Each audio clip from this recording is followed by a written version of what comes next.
Hello दोस्तों, मेरा नाम डॉक्टर हेमंत है और आप देख रहे हैं मेरे साथ मेरा यूट्यूब चैनल जिसका नाम है स्पोर्ट्स सफारी।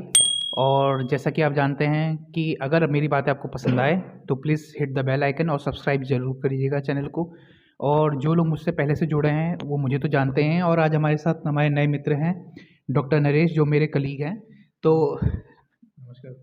नमस्ते।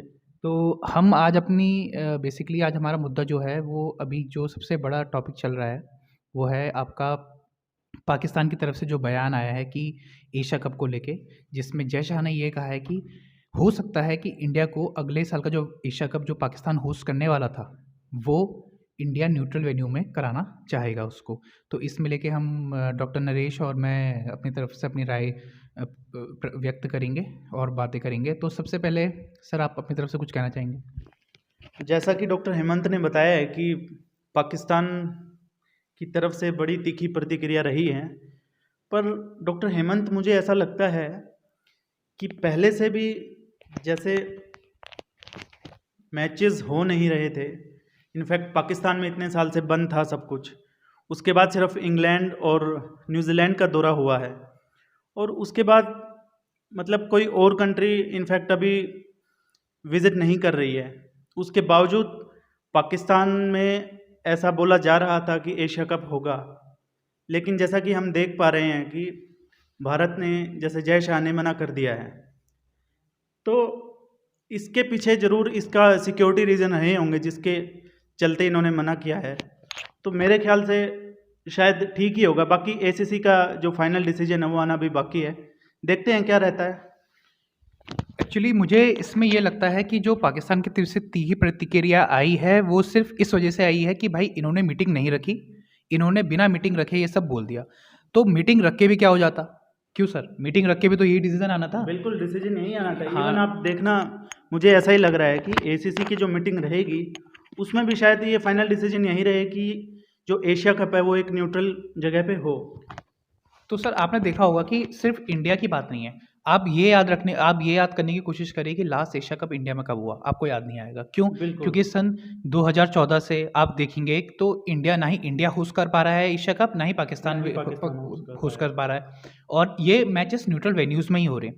एक्चुअली बात ये हो गई है कि ऑस्ट्रेलिया ने भी पाकिस्तान का दौरा किया, इंग्लैंड अभी पाकिस्तान का दौरा करके गई, तो इनको ये हो रहा है कि भाई जब हमारे यहाँ सारी कंट्रीज़ आ रही हैं तो इंडिया क्यों नहीं आ रही है। तो इसमें सिर्फ एक राय मेरी यह है कि अभी जैसे न्यूजीलैंड का दौरा हुआ था, तो न्यूजीलैंड के दौरे में न्यूजीलैंड को एक धमकी भरा जो भी है मेल आया या कुछ आया, तो उनके पास अपने सिक्योरिटी रीजंस थे। वो मैच के दिन के सुबह मैच था और मैच के दिन सुबह पहले वो फ्लाइट लेके निकल गए। तो जब उनकी सिक्योरिटी रीजंस की वजह से वो जा सकते हैं तो दूसरा देश भी अपने सिक्योरिटी रीजंस की वजह से उनको भेज सकता है। बिल्कुल बिल्कुल सही कह रहे हैं डॉक्टर हेमंत आप। इवन हम देख रहे हैं बाकी हमारा जो मीन्स अदर जो चीज़ें हैं उनका भी एक्सचेंज नहीं हो पा रहा है अभी प्रॉपर तरीके से जो पहले होता रहा था।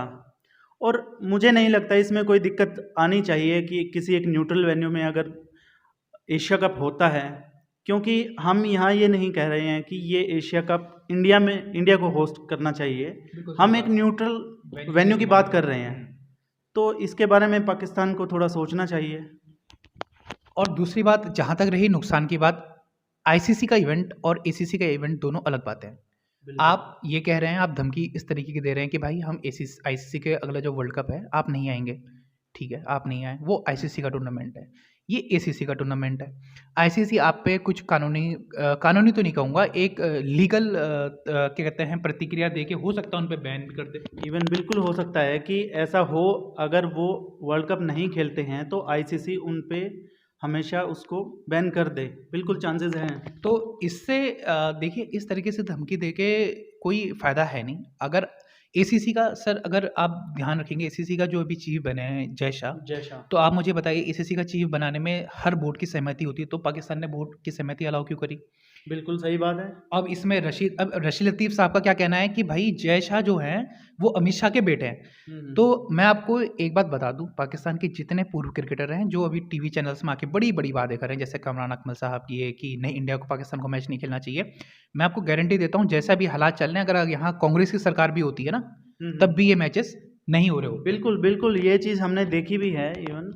तो मुझे नहीं लगता कि अभी और मैचेस पाकिस्तान में आने वाले सालों में हो पाएंगे, इंडिया की तरफ से, इंडिया की तरफ से स्पेशली, क्योंकि जब तक पूरी तरह हमारे सिक्योरिटी रीजंस जो भी हैं वो पूरी तरह क्लियरेंस नहीं मिलती है, और मुझे नहीं गवर्नमेंट के हिसाब से ही हमारा बोर्ड गवर्नमेंट के हिसाब से चलता है।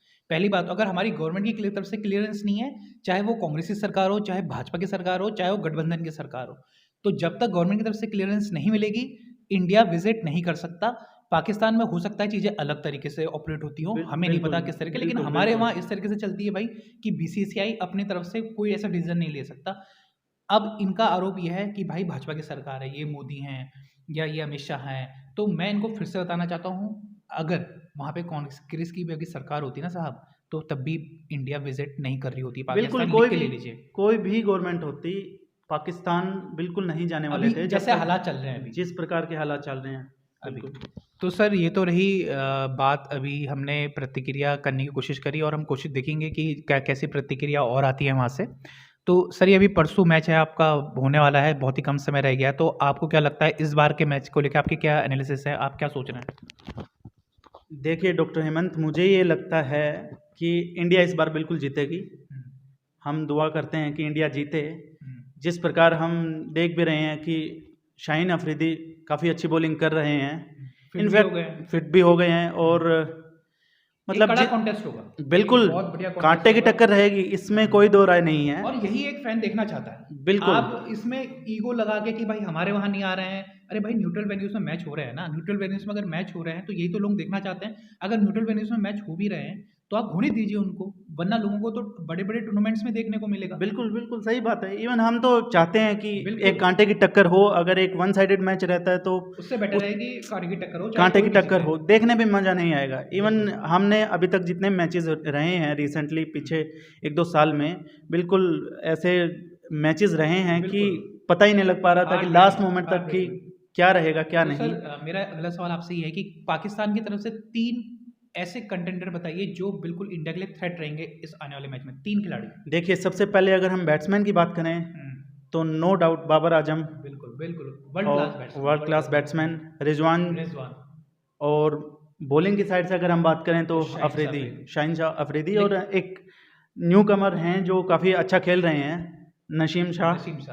बिल्कुल। लेकिन सर मुझे ऐसा लगता है कि पाकिस्तान की टीम में ओपनिंग ठीक है, बॉलिंग भी ठीक है, लेकिन इनका प्रॉब्लम है मिडिल ऑर्डर। डेफिनेटली इनका मिडिल ऑर्डर में अभी जैसे अभी देखा होगा शान मसूद को भी एक चोट लगी है, उनका भी वो स्कैन के लिए गए हुए हैं, लेकिन इनके मिडिल ऑर्डर में अभी भी जो आप कह सकते हो ना एक स्टेबिलिटी नहीं है, क्योंकि ये पिच हिटर की तरह यूज़ कर देते हैं आपका नवाज़ को, कभी नवाज़ आ जाते हैं ऊपर, कभी इफ्तिकार ऊपर आ जाते हैं, कभी वो नीचे आ जाते हैं। तो इनका हैदर की जैसा आपने देखा एक आध मैच में ऊपर चल रहे हैं, फिर एक, तो इनका जो 4 5 6 वाला जो ऑर्डर है, शदाब जैसे वो भी ऊपर आके खेलते हैं, तो इनके इफ्तिकार का बैटिंग ऑर्डर परफेक्ट नहीं है कि वो किस नंबर पे खेलेगा। इनके उसमें मुझे एक वीक लिंक लगता है कि स्टेबिलिटी इनके मिडिल ऑर्डर में नहीं है। देखिए मुझे क्या लगता है ना, जब पाकिस्तान इंडिया के अगेंस्ट खेलता है ना, तो डेफिनेटली कोई ना कोई एक ऐसे प्लेयर निकल के आते हैं उनकी साइड से जो हम बिल्कुल सोच भी नहीं रहे होते हैं कि शायद वहाँ से कोई रिस्पॉन्स आएगा, लेकिन वो बहुत बार ऐसा हमने देखा है कि मैच निकाल के ले जाते हैं। बिल्कुल, यही पिछले एशिया कप में आपने देखा होगा, जैसे नवाज करके तो हम चाहते हैं कि कुछ ऐसा मैच हो, अच्छा कांटे की टक्कर रहे और इंडिया जीते। और इंडिया की तरफ से सर आपको क्या लगता है कौन से 3 ऐसे खिलाड़ी हैं जो इस मैच में सबसे बड़ा इम्पैक्ट करेंगे? देखिए मुझे ऐसा लग रहा है कि रोहित शर्मा इसमें चलेंगे, क्योंकि चलना बहुत ज़रूरी है। चलना बहुत ज़रूरी है, एक बात तो ये।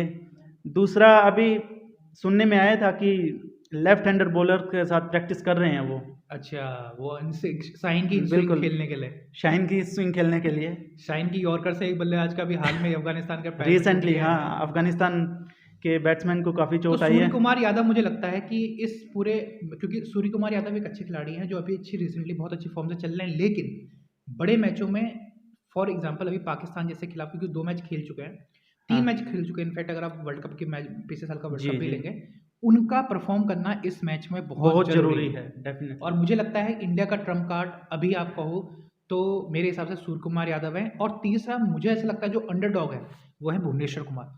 भुवनेश्वर कुमार पे जो फेथ रोहित शर्मा ने दिखाया है, पता नहीं, मुझे ऐसा लग रहा है कि इस बार भुवनेश्वर कुमार की जो परफॉर्मेंस होने वाली है वो बहुत आले दर्जे की होने वाली है, क्योंकि सबसे सीनियर और सबसे ज़्यादा एक्सपीरियंस लाइनअप इस बॉलिंग लाइनअप में अभी कोई इंडिया की तरफ से है तो वो है भुवनेश्वर कुमार।